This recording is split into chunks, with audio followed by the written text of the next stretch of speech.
Assalamualaikum warahmatullahi wabarakatuh. Alhamdulillah, assalatu wassalamu ala rasulillah, Sayyidina Muhammadi wa ala alihi wa ashabihi wa mawala. Amma ba'du, faya ayuhal hadirun, ittaqullaha la'allakum tuflihun. Pada kesempatan ini, marilah kita membahas tentang tujuan perkawinan.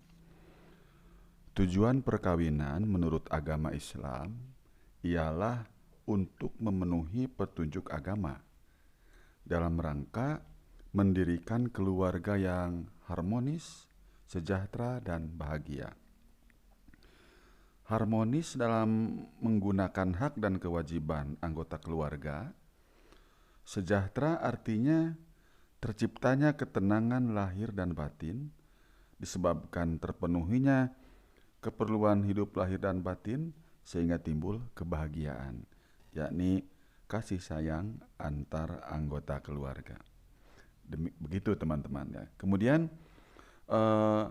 manusia diciptakan oleh Allah Subhanahu wa taala mempunyai naluri yang manusiawi yang perlu mendapat pemenuhan.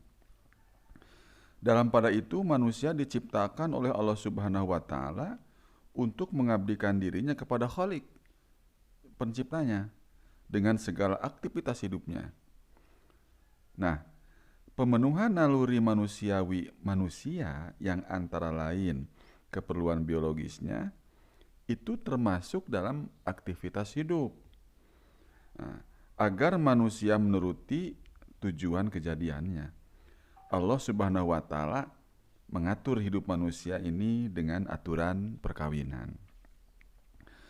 Jadi teman-teman mahasiswa dan para santri, aturan perkawinan menurut Islam merupakan tuntunan agama yang perlu mendapat perhatian, sehingga tujuan melangsungkan perkawinan itu pun hendaknya ditujukan untuk memenuhi petunjuk agama. Sehingga kalau diringkas, ada dua tujuan orang melangsungkan perkawinan, ialah memenuhi nalurinya dan memenuhi petunjuk agama.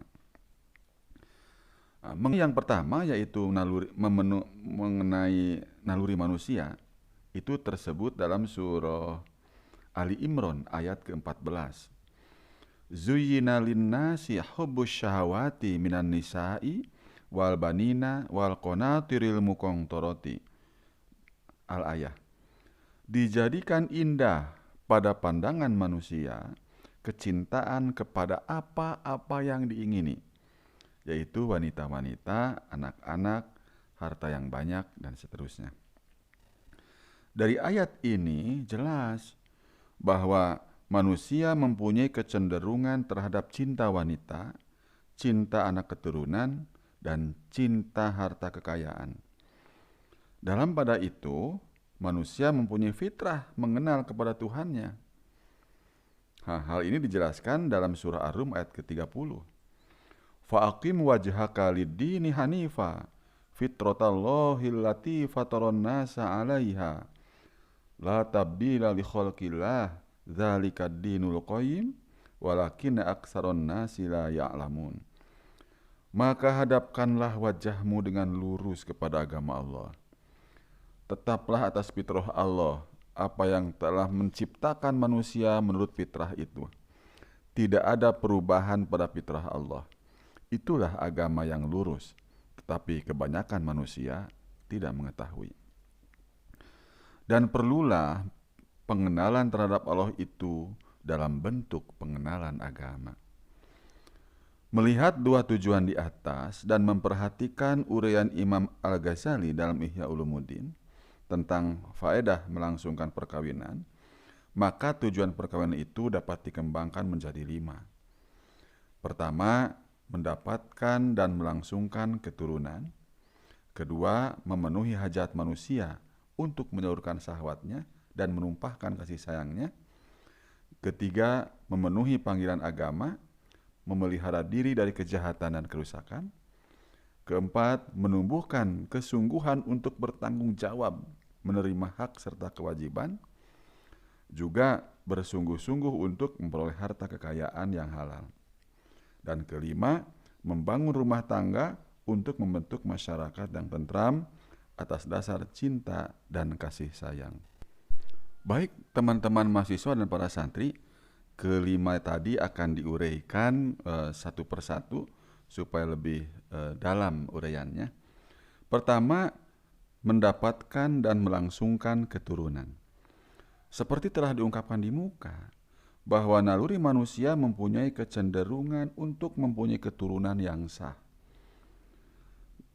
Keabsahan anak keturunan yang diakui oleh dirinya sendiri, masyarakat, negara, dan kebenaran keyakinan agama Islam memberi jalan untuk itu. Agama memberi jalan hidup manusia agar hidup bahagia di dunia dan di akhirat. Kebahagiaan dunia dan akhirat dicapai dengan hidup berbakti kepada Tuhan secara sendiri-sendiri, berkeluarga dan bermasyarakat. Kehidupan keluarga bahagia umumnya antara lain ditentukan oleh kehadiran anak-anak. Anak merupakan buah hati dan belahan jiwa. Banyak hidup rumah tangga kandas karena tidak mendapatkan keturunan anak. Nabi SAW memberi petunjuk agar dalam memilih jodoh mengutamakan istri yang tidak mandul. Sauda'u waludin khairum min hasna'a aqimin. Perempuan hitam yang beranak lebih banyak itu lebih baik daripada perempuan cantik tetapi mandul.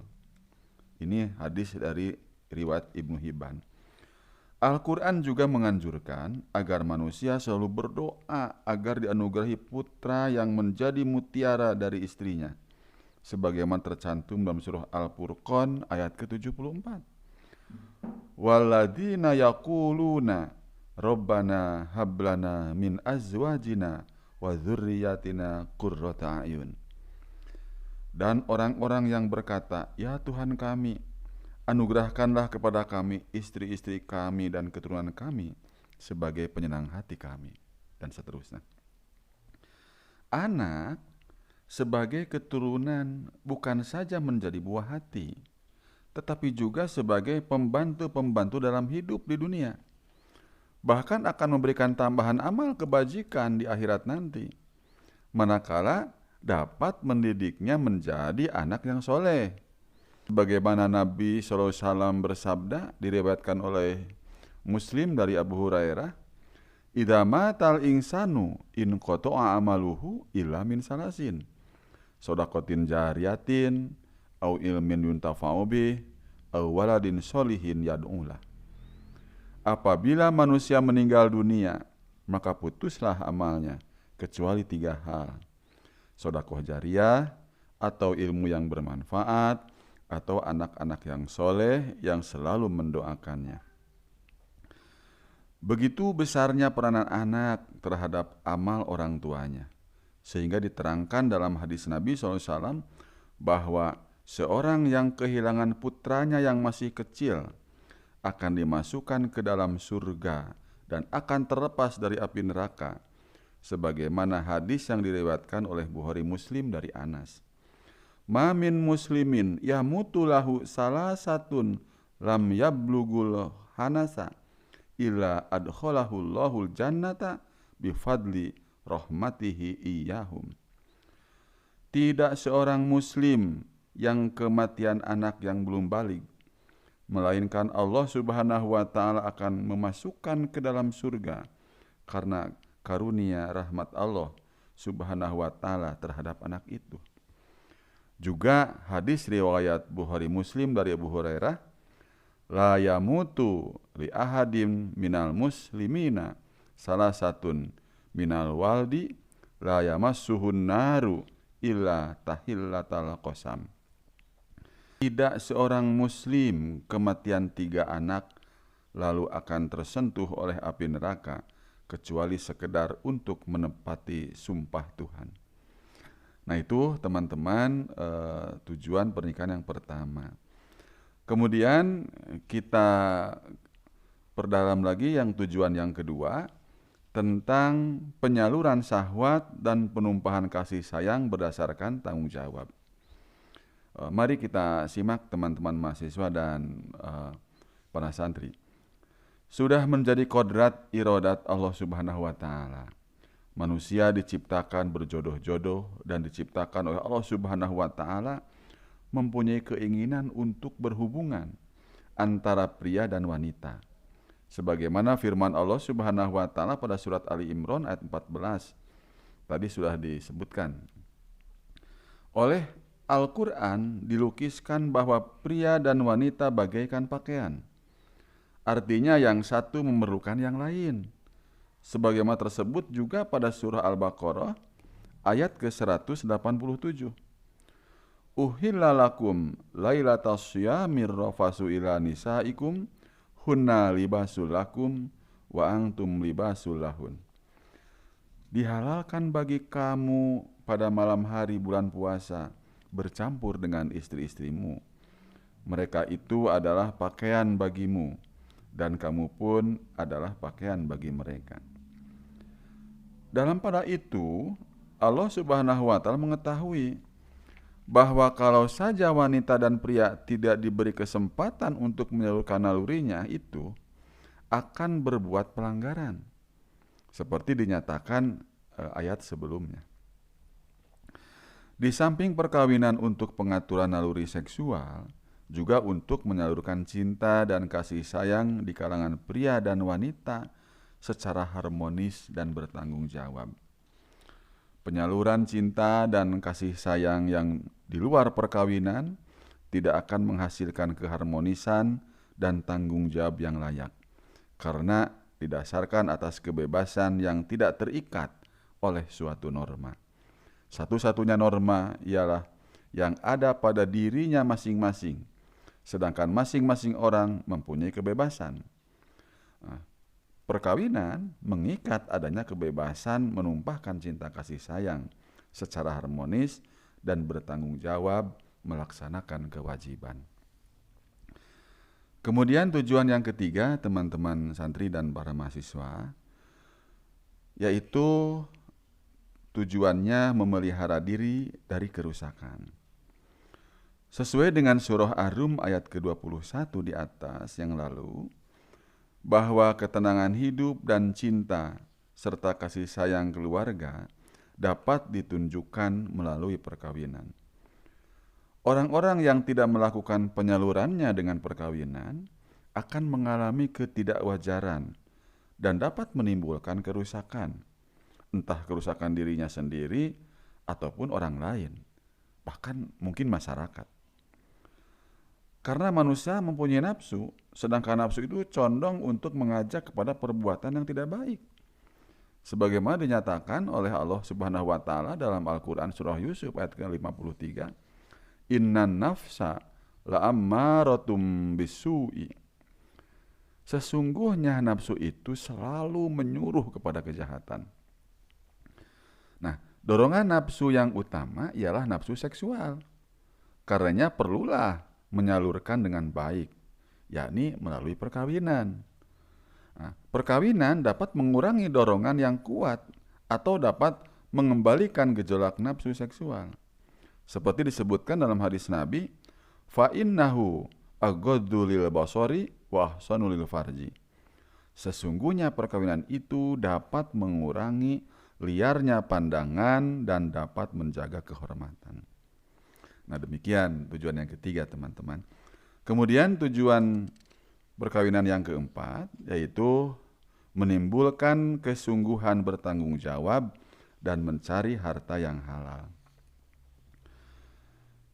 Teman-teman, hidup sehari-hari menunjukkan bahwa orang-orang yang belum keluarga, tindakannya sering masih dipengaruhi oleh emosinya, sehingga kurang mantap dan kurang bertanggung jawab. Kita lihat sopir yang sudah berkeluarga, dalam cara mengendalikan kendaraannya lebih tertib. Para pekerja yang sudah berkeluarga lebih rajin dibanding para pekerja yang masih bujangan. Demikian pula dalam menggunakan hartanya. Orang-orang yang telah berkeluarga lebih efektif dan hemat karena mengingat kebutuhan keluarga di rumah. Jarang pemuda-pemudi yang belum berkeluarga memikirkan hari depannya. mereka berpikir untuk hari ini. Barulah setelah mereka kawin, mereka memikirkan bagaimana caranya mendapatkan bekal untuk memenuhi kebutuhan keluarganya. Demikian pula, calon ibu setelah memasuki jenjang perkawinan mengetahui bagaimana cara penggunaan uang agar dapat untuk mencukupi kebutuhan rumah tangganya. Nah, rasa tanggung jawab akan kebutuhan itu mendorong semangat untuk mencari rezeki sebagai bekal hidup sekeluarga, dan hidupnya tidak hanya untuk dirinya, tetapi untuk diri dan keluarganya. Nah, suami istri yang perkawinannya didasarkan pada pengamalan agama, jerih payah dalam usahanya dan upayanya mencari keperluan hidupnya dan keluarga yang dibinanya, itu dapat digolongkan dalam ibadah. Dalam ibadah arti luas. Dengan demikian, melalui rumah tangga dapat ditimbulkan gairah bekerja dan bertanggung jawab serta berusaha mencari harta yang halal. Itu teman-teman tujuan yang keempat. Kemudian mari kita lanjutkan pada tujuan perkawinan yang terakhir, yang kelima ya, yaitu membangun rumah tangga dalam rangka membentuk masyarakat yang sejahtera berdasarkan cinta dan kasih sayang. Suatu kenyataan teman-teman bahwa manusia di dunia ini tidaklah berdiri sendiri, melainkan bermasyarakat yang terdiri dari unit-unit yang terkecil, yaitu keluarga yang terbentuk melalui perkawinan. Seperti tersebut dalam surah An-Nahl yang telah kami kemukakan ya tadi pada uraian yang lalu. Dalam hidupnya, manusia itu memerlukan ketenangan dan ketentraman hidup. Ketenangan dan ketentraman untuk mencapai kebahagiaan. Kebahagiaan masyarakat dapat dicapai dengan adanya ketenangan dan ketentraman anggota keluarga dalam keluarganya. Keluarga merupakan bagian masyarakat. Itu menjadi faktor terpenting dalam penentuan ketenangan dan ketentraman masyarakat. Jadi ketenangan dan ketentraman keluarga tergantung dari keberhasilan pembinaan yang harmonis suami istri dalam suatu rumah tangga.